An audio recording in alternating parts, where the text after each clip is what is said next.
You should never sleep on your stomach. Full rotator cuff tears always need surgery. You should never let your knees pass your toes during a squat.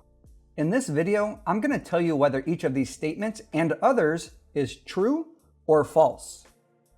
You should never sleep on your stomach. False. Unless you have a medical condition that affects your breathing or you experience pain from sleeping on your stomach, there's no reason to avoid it if that's what you prefer. People tend to adopt sleeping positions that are comfortable for them. If it's not comfortable for you, you probably won't do it anyway, but it's not inherently any more risky or harmful than any other sleeping position. You should always avoid pain with exercise. False. A common belief is that pain is always linked to tissue damage or harm. Fortunately, this is not the case. For example, rehab associated with tendon issues often has a component of purposely exercising into a tolerable level of discomfort. Research related to muscle strains shows that outcomes are similar, if not slightly better, for individuals exercising into a tolerable level of pain compared to avoiding pain.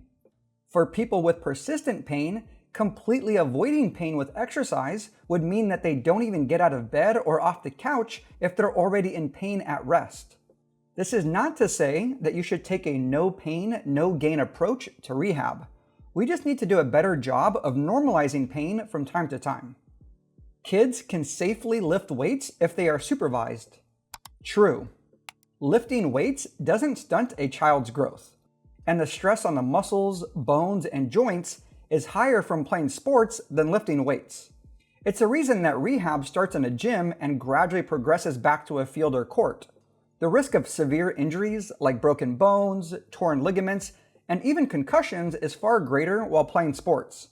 If a kid is going to lift weights, it should be supervised, programmed to follow a gradual progression, and hopefully performed in a safe, encouraging, and enjoyable environment. You should stop exercising if you have osteoarthritis. False.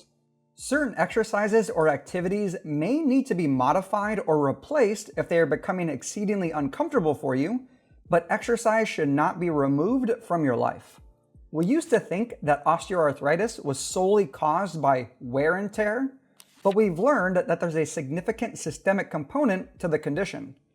This means that improving your overall health through exercise, dietary changes, and other lifestyle modifications can have a profound impact on your osteoarthritis. Plus, exercise is a great way to help maintain or improve your function, safety, and independence. You should do physical therapy before surgery. True, in many cases for two reasons. One, you might do physical therapy for several months and have such a significant improvement in your symptoms and function that you no longer need surgery.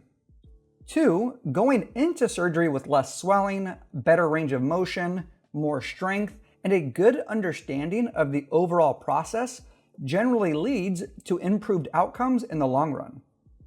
Not bracing your core will lead to low back pain. False. Bracing your core can be helpful for performance purposes in the gym. It can also be temporarily helpful during certain activities when you are experiencing acute low back pain. However, it's not something that needs to be consciously performed during daily activities like walking. Your body will naturally do it if it's needed, like when you're carrying bags of groceries in one hand. Sometimes people with low back pain actually benefit from consciously relaxing their core or doing breathing exercises because their back starts to feel so tense and rigid from trying to unnecessarily brace all day long. The back is unbelievably resilient. It's okay to let it relax. You need to do VMO-specific exercises. False. You can't isolate the VMO, and its importance for knee pain has been vastly exaggerated. If you want strong, well-developed quads, whether it's for training or rehab, do these 5 things.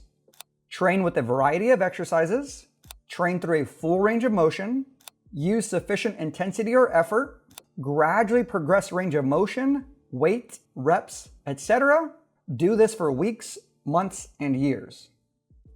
Surgery must occur after an ACL tear. False. Research has demonstrated that some ACLs can spontaneously heal on their own, And even if they don't heal, many people are able to return to their desired level of function and activity with proper rehab. Surgery is still necessary in many cases, but it's not the silver bullet for everyone like previously believed. Rehab and training is a non-linear process. True. I wish I could say that everyone I've ever worked with over the years had a perfectly upward trajectory until they were pain-free and functioning better than ever, but rehab is messy.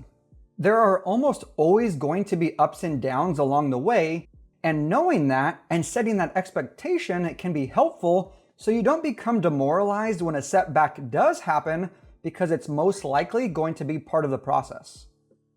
Resistance training is beneficial and recommended for older adults. True.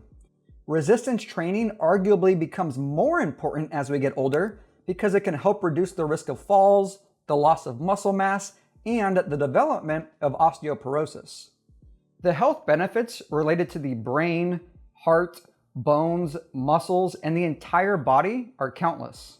It's safe and encouraged for older men and women, even those who don't have prior experience. Full rotator cuff tears always need surgery. False. Many full rotator cuff tears do just fine without surgery. Rotator cuff tears are prevalent in people without pain because they seem to develop as we get older. It's a natural part of aging that doesn't necessarily need to be deemed pathological, especially if you get an MRI in your 60s for a gradual onset of shoulder pain and find that you have a tear of your rotator cuff. Obviously, as with any case, context matters with regards to age, mechanism of injury, function, goals, etc. Hands-on care is always necessary after an injury. False. Some people find that hands-on care facilitates their rehab, especially early on in the process, but it's not always necessary. A primary goal, at least for me, is to ultimately empower a patient to develop control of their situation. We do online consultations and coaching at E3 Rehab, and clearly no hands-on care is being provided. You should never let your knees pass your toes during a squat. False. This idea came from the fact that the more your knees bend during a squat, the more stress that is placed on your knees. The same is true for the hips. The more your hips bend, assuming everything else remains the same, the more stress placed on your hips. But stress isn't a bad thing. You're either tolerating and adapting to that stress, or you're not. If you're dealing with pain or you're not adapting to a certain level of stress, the amount of knee bend is just one variable that you can change. And then over time, you can let your knees bend more and travel further over your toes during a squat because you want them to handle more stress. It's how you adapt and get stronger.